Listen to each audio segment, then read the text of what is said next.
Hello, hello, hello, vinyl community. This is my very first video. My name is Jake, and I want to talk to you about some Psych albums that are of the common variety. I guess not common variety, but they are the common labels, right? So we're talking Capitol, we're talking Epic, we're talking Warner Brothers. So somewhat accessible, somewhat easier to find. I've been collecting albums now for a little over 10 years, and I've accumulated a pretty big mass of albums, like somewhere around the neighborhood of 4,000. But I am really into psych, I'm into garage, I'm into blues, jazz, I'm into kind of all of it. But right now we're going to talk about psych. So the very first one I'm going to talk about is it's SRC, and this album is from the Midwest. We actually are in the Midwest ourselves. These guys were out of Birmingham, Michigan, and SRC stood for Scott Richard Case. This one came out in 1968. It was their very first album, and in my opinion, also their best. You can see the cover has just a myriad of psychedelic tropes going on. It kind of reminds me a little bit of the Allman Brothers Eat a Peach album when you open up the gatefold.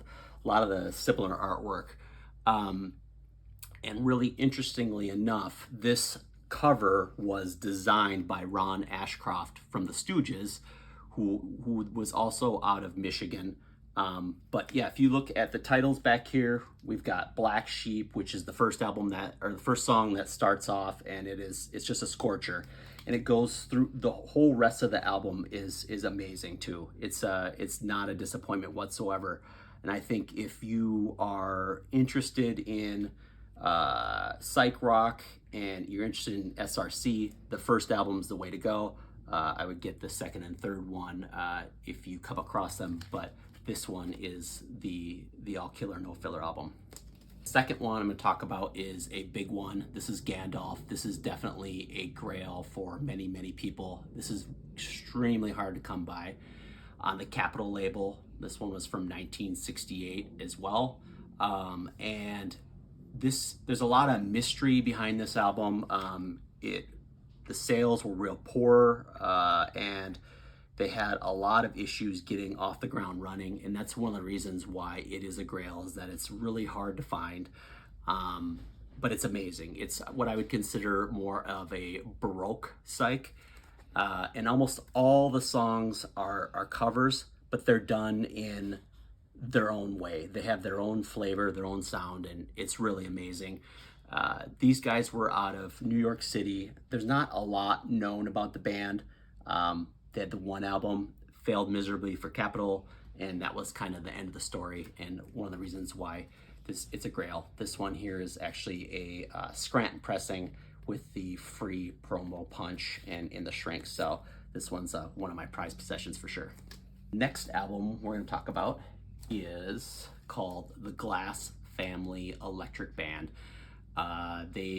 This album came out in 1969, and they were from the West Coast, LA band, and they're on one of my favorite Warner Brothers variants, which is the W7, which was a really short period of time. The Warner 7 Arts, I think, was 67 to 69 is the only time you could really get that label, but it's different, it's fun. And this album starts out with House of Glass, which is just absolutely amazing. Phenomenal album. You can see the hippies all on top of the house here. It looked like it was a pretty good time. This guy's got a Raggedy Ann doll. But the thing about this album is this one's relatively accessible. It's easy to listen to. It's getting harder to find now, but again, it's on one of the major labels, so it's a good find if you find it, and I would definitely recommend listening to it. Okay, now we have the Apple Pie Motherhood Band. Now, these guys were out of Boston, so and this was 69, so this is technically considered part of the Bosstown sound, where a lot of the psych the Psych albums were coming from. There was a lot of West Coast, and this is kind of a lot of the East Coast. So these guys had 2 albums that were both on Atlantic. This is the second album. I feel like this one is a little bit more psychedelic. It's a little bit more out there. The cover art suggests that as well. But yeah, they've got some phenomenal songs. And a lot of times these, you could get a good idea from looking at the album cover. And then a lot of times the first or 2 track will let you know. So like Orangutan is a great album opener, but when they start out that way, you've got a good idea that that it's going to be peppered throughout with really good Psych tunes. So yeah, that's that one. I would definitely keep an eye out for that one. It's a little harder to find, but great album. Now we have another one that's probably considered a grail in most circles. This one's called The Savage Resurrection, and this was on Mercury, and this is actually the white label mono promo. This one came out in 68, which is 68 is pretty much the year where they're phasing out mono. So mono, incredibly hard to find. But you can see from the psychedelic color, the cover here, that there is a lot going on, and the album is the same way. There's a lot going on. And the very first track here, this Thing in E, is just unbelievable fuzz guitar. Absolutely amazing. And the cool thing about the Savage Resurrection, or the connection that I have, is this album came from the Bay Area. I lived in the San Francisco Bay Area for about 8 years. And these guys actually came out of Richmond, which is in the East Bay, which is right across from the area that I lived. I lived in Marin. But the other really cool thing is there is the lead guitarist at the time. These guys were basically still in high school. Some were in high school, some were out of high school. But the lead guitarist was 16 at the time when this came out. So really amazing accomplishment for some young guys. This is a one and done too. This is the only album they ever made. All right, here is another one of my absolute favorites on the psych rock genre. It's called The Head Shop, and this one is on Epic, and this one's from 1969. These guys were out of New York, and you could just tell from the cover and the shrunken head that you know you're going to get into something that's really bizarre and very unique. There's not a lot known about this band, and they do have a lot of there's a lot of Beatles covers actually on here, but they're all done again to their own flavor, their own way.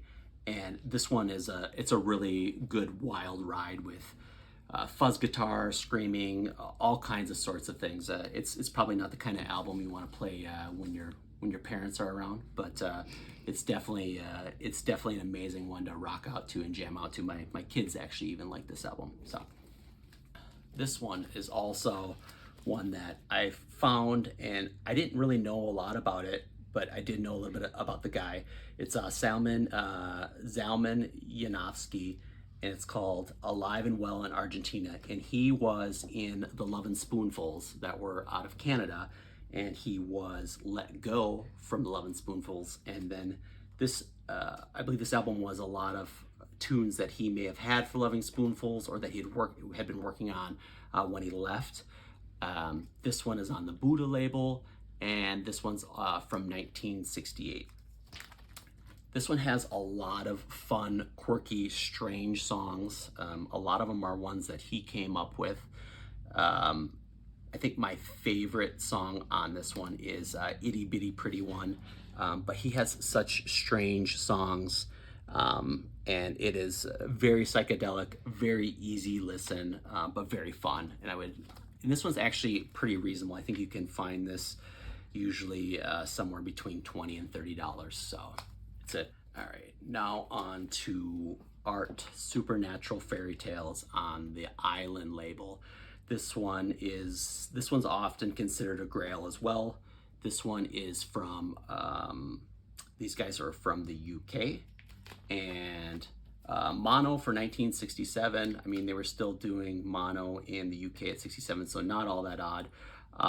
But the interesting part about this group is that they later, after this album, they did one album, then they went on to form the group Spooky Tooth, which was a much more popular group, and they've got a lot of great albums as well. Another interesting thing that I found out recently about the album cover artwork here was done by Hap Hash and the Colored Coat. And I've got two of their albums as well, but they were basically artists. So they were artists at this time when they made this cover that turned to a band and made albums. So that's an interesting connection that I thought with this album, the Psych to Psych connection there. So now something that I'm sure most people have heard of, the Byrds, the Notorious Byrd Brothers. The Byrds are one of my favorite bands. They are very LA, they're very West Coast. This is their fifth album. It's from 1968. And this is actually a mono original. Again, so 68 is a pretty rare time to find the mono albums. But this is absolutely phenomenal. Psych, I'd say it's kind of a folk country-ish Psych, but a lot of the songs I had heard, or a few of the songs I had heard first, like Wasn't Born to Follow on the Easy Rider film. It's on the Easy Rider soundtrack. But the interesting part about this is the Byrds were kind of at a crossroads here. They had a lot of members leave. David Crosby was fired. Michael Clark, the drummer, left midway through the session. And they were kind of at a point where it didn't really make sense that this album would turn out well, but it's an absolute masterpiece. Every song is amazing. It flows together. It's phenomenal. I can't say enough about this. This comes in stereo too, and if you can find an original, I think they run somewhere between 25 and 30, but it's worth every penny. And I would highly suggest picking this one up. One of my favorites and one of the easier to find out of this collection, I would say, that I'm showing right now. On to Rainbow, After the Storm. This one is a little bit more difficult to find. It's on the GNP Crescendo label. Came from 1968. Again, a LA-based band, so West Coast.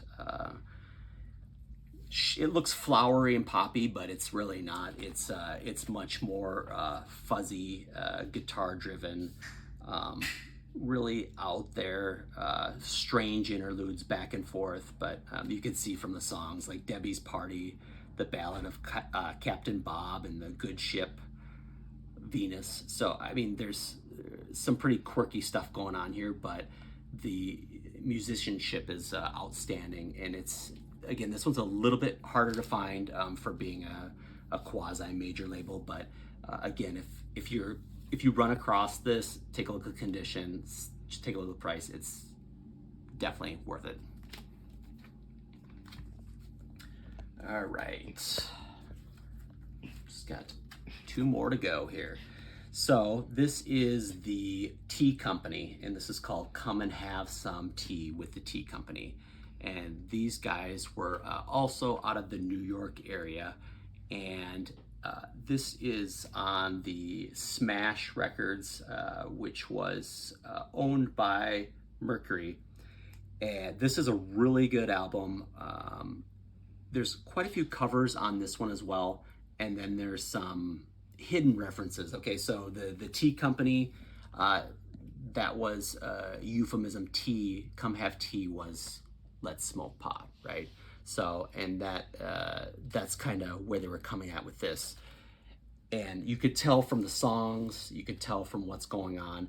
I will say one of my favorites on this is there's a cover here from the Supremes, You Keep Me Hanging On. Vanilla Fudge also covered this, but it's fuzzy, it's long, it's just it's like drenched in acid. It's really amazing song to listen to.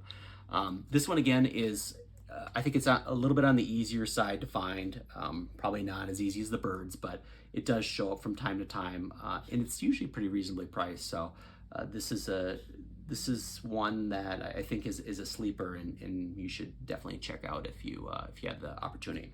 Last one, because we don't want to keep the very first video too long. So this one is again on the Smash label, and it's called The Troll Animated Music. Band used to be called The Trolls. They dropped the S and turned it into The Troll. But this one again is Psych, kind of garage, Chicago-based band. They recorded the album in Michigan, but you could tell what you're in for by just looking again at the cover. All these characters look like they belong from the Yellow Submarine, and then they make you hunt on the cover and the back of the album for the song titles and the times. So if you can see here, it says, "Have you seen the Queen 220?" So that's one of the songs. There's another one there. They're kind of sprinkled all throughout. So it's like a treasure hunt to figure out what songs are gonna play. And as bizarre as that is, the music is extremely bizarre as well. But this is definitely considered a Psych masterpiece, and this is one that is very sought after, but it's also very listenable and inventive and amazing. And it sounds a little bit more like UK Psych, but again, a great listen, and would definitely recommend picking it up if you come across it. So that is, we'll conclude the first video. I will probably do another video of private label Psych down the road. I'll probably do one with garage rock. I'll do one with blues rock as well, because those are some of the genres that I really love and care about. But wanted to kind of keep it short, keep it sweet, and we'll do another video if the response is good on this one. So thank you.